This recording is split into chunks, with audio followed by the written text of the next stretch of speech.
Ok, galera. Agora nós vamos falar o seguinte. Já que nós começamos a falar do adjetivo, falamos dos critérios de categorização deles, nós vamos entender o papel do adjetivo na construção do sentido dentro do seu texto. Nós sabemos que o adjetivo é uma classe de palavras comumente usada para textos descritivos, porque essa é o papel, já que ele é caracterizador, ele descreve, ele trabalha com a descrição dos objetos, das coisas, das pessoas, locais, enfim, ok? Já que ele é intimamente ligado ao substantivo. Porém, quando nós construímos um texto, muitas vezes a gente quer imprimir uma carga objetiva. Se é um texto, por exemplo, dissertativo, você não vai trabalhar com a metaforização das palavras. De preferência, a gente impunha um caráter objetivo, um caráter conciso.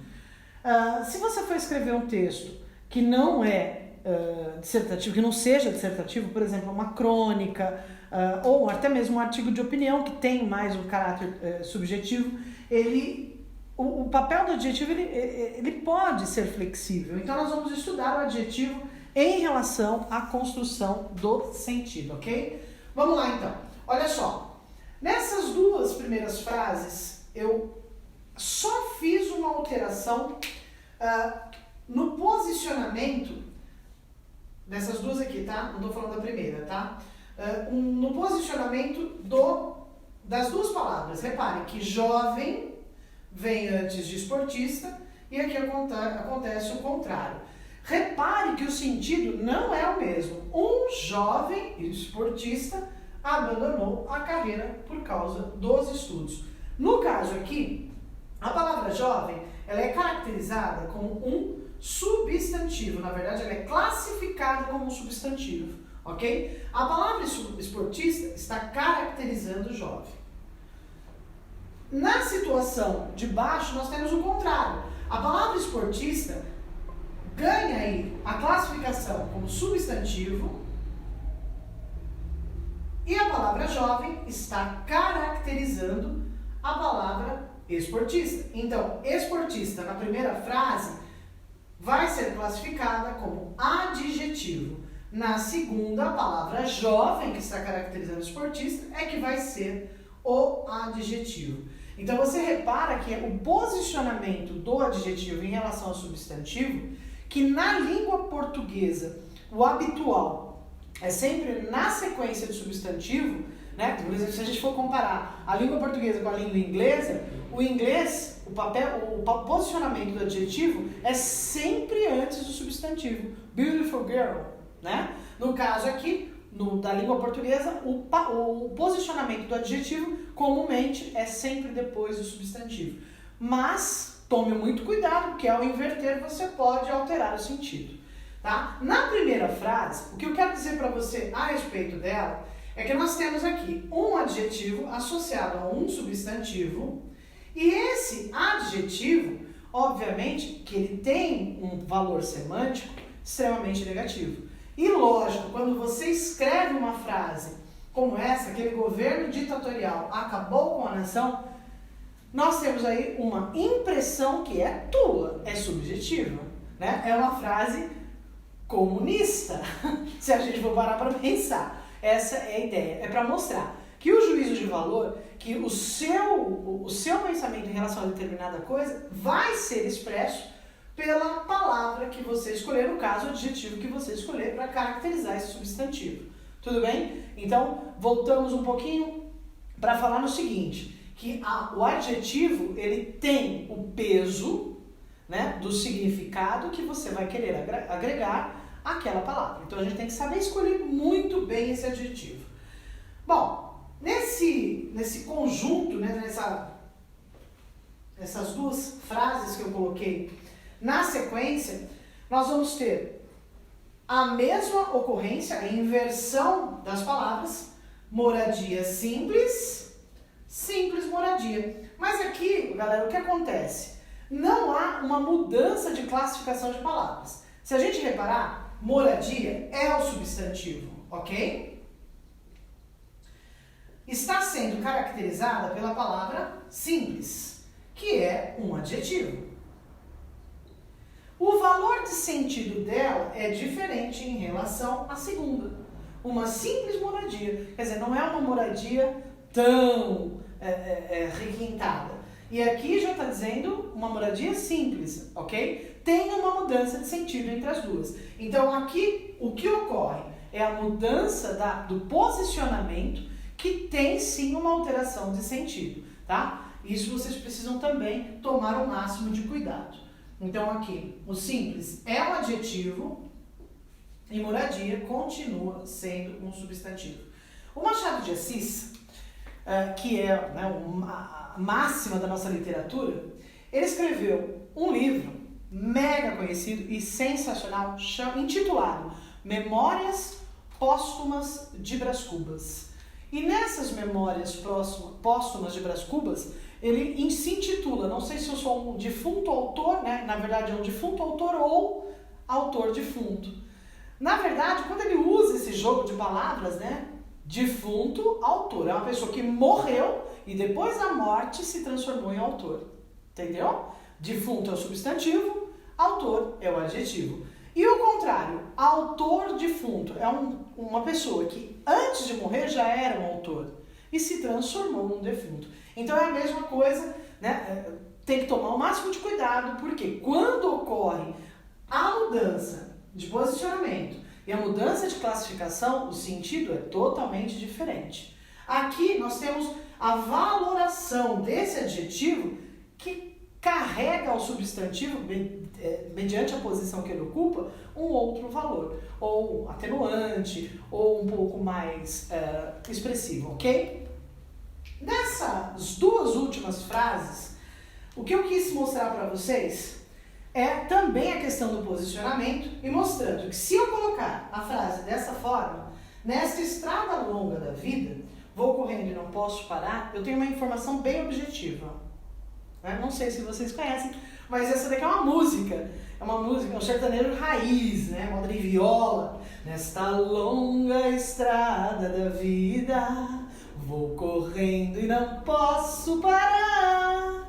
Bom, enfim, eu não sou cantora, mas é um exemplo bem legal. Você nota que o posicionamento do adjetivo longa muda esse olhar para a frase. Quer dizer, aqui tem um caráter bem mais objetivo do que o de cima, tá? No de cima temos a posição usual, que é o adjetivo, antes do substantivo, numa informação extremamente positiva. Embaixo nós temos o adjetivo vindo antes do substantivo, mostrando aí um caráter mais subjetivo. Ok, galera? Isso ocorre muito nas canções, né? Nas músicas, nos hinos nacionais, que a gente vai estudar o hino nacional ou outro tipo de hino. A gente vai estudar isso um pouco mais à frente. Fechou, galera? É o seguinte, eu vou dar uma pausinha para uma água e já volto para comentar um pouco mais sobre o adjetivo e já passamos para o artigo, ok?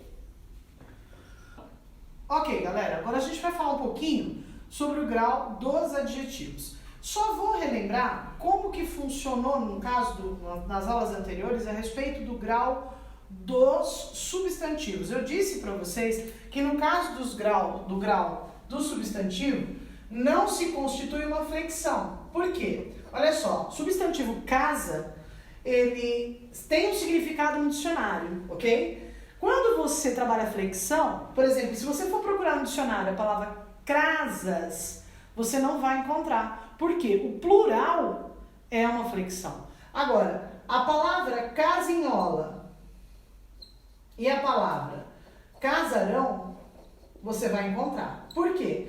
São duas palavras que têm sentidos diferentes. Então, o que acontece? O grau do substantivo, ele na verdade não é uma flexão. O grau do substantivo é um processo de formação de palavras.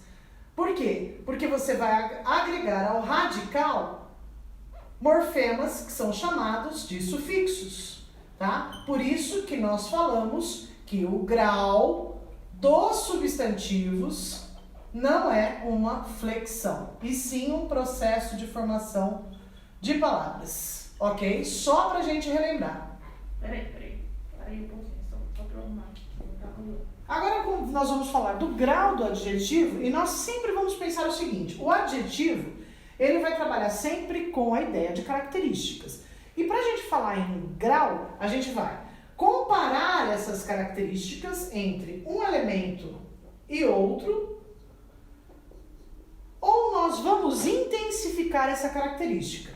Então, olha só, no caso do grau comparativo, nós vamos ter o de igualdade, em que eu tenho um elemento Lucas, né, comparado ao seu irmão, e aí eu uso as palavras tão quanto, que expressa esse grau de igualdade. Existe o grau de superioridade, em que Lucas é mais extrovertido do que seu irmão. Então eu trabalho o enaltecimento dessa característica do Lucas, usando aí um advérbio, que é a palavra mais, ok? E no grau de inferioridade, como a própria palavra já diz, eu não estou enaltecendo essa característica, e sim atribuindo uma carga inferior a ela, ok? Lucas é menos extrovertido que seu irmão, utilizando também um advérbio para mostrar claramente essa comparação. Tudo bem, galera? Agora eu quero que vocês prestem atenção no superlativo, tá? Porque tem uma informaçãozinha que eu acho que é muito relevante. O grau superlativo, ele sempre trabalha o enaltecimento de uma característica, né? De um fato em si, e não trabalha mais a comparação. Nós vamos ter o grau relativo, porque ele vai trabalhar a característica de uma pessoa comparada às demais, tá? Ó, aquele aluno é o mais participante de todos. Trabalho aqui com o uso do advérbio. E também posso ter o contrário. Aquele aluno é o menos participativo de todos. O que mais se torna difícil para o aluno é entender o grau superlativo absoluto, em que eu trabalho o enaltecimento de uma característica em relação a uma pessoa utilizando uma outra palavra, que no caso é um advérbio,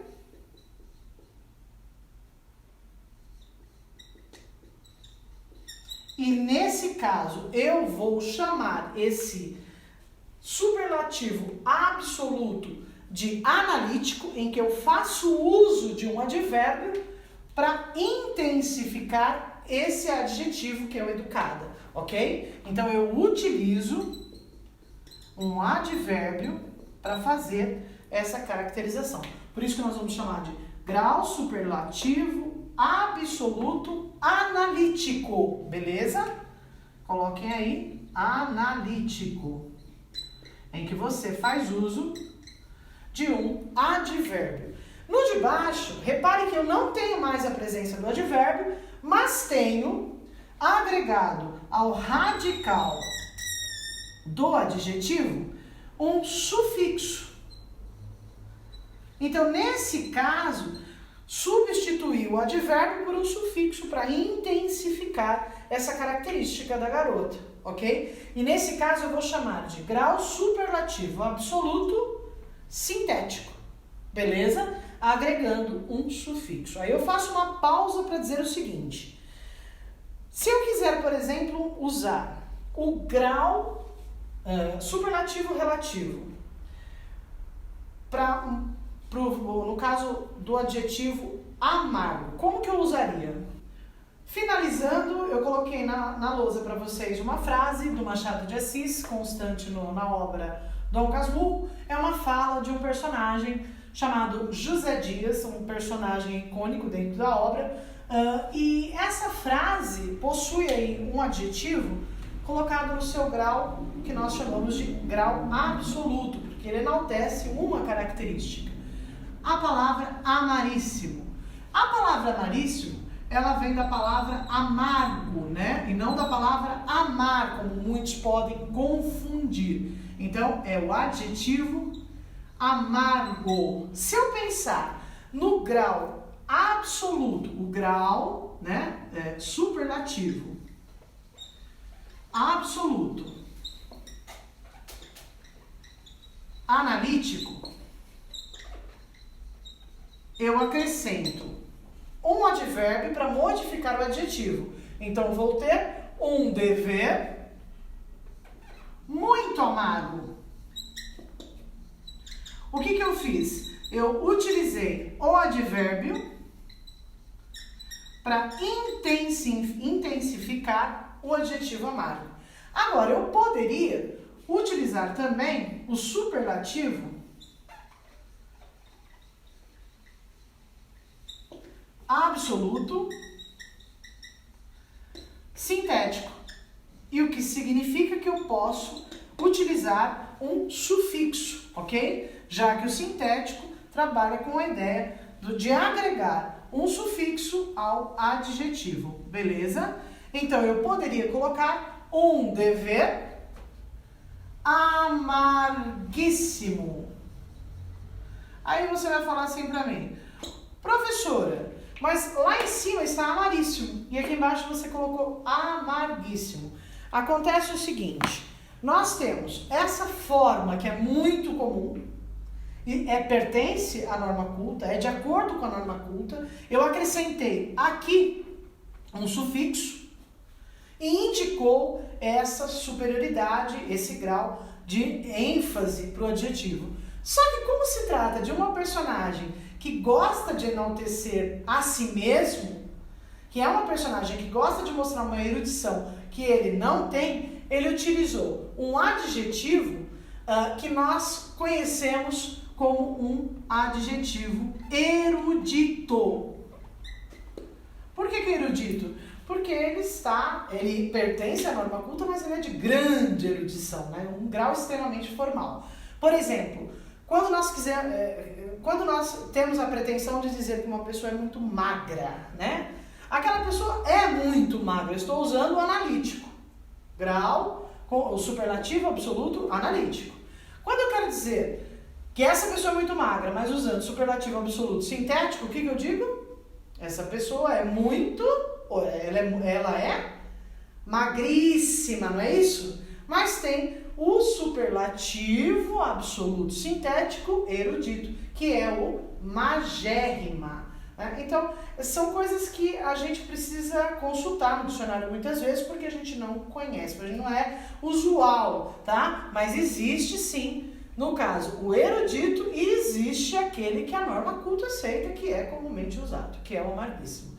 Ok, galera? Finalizamos aqui o estudo de adjetivos. Passamos daqui a pouco para o estudo específico do artigo.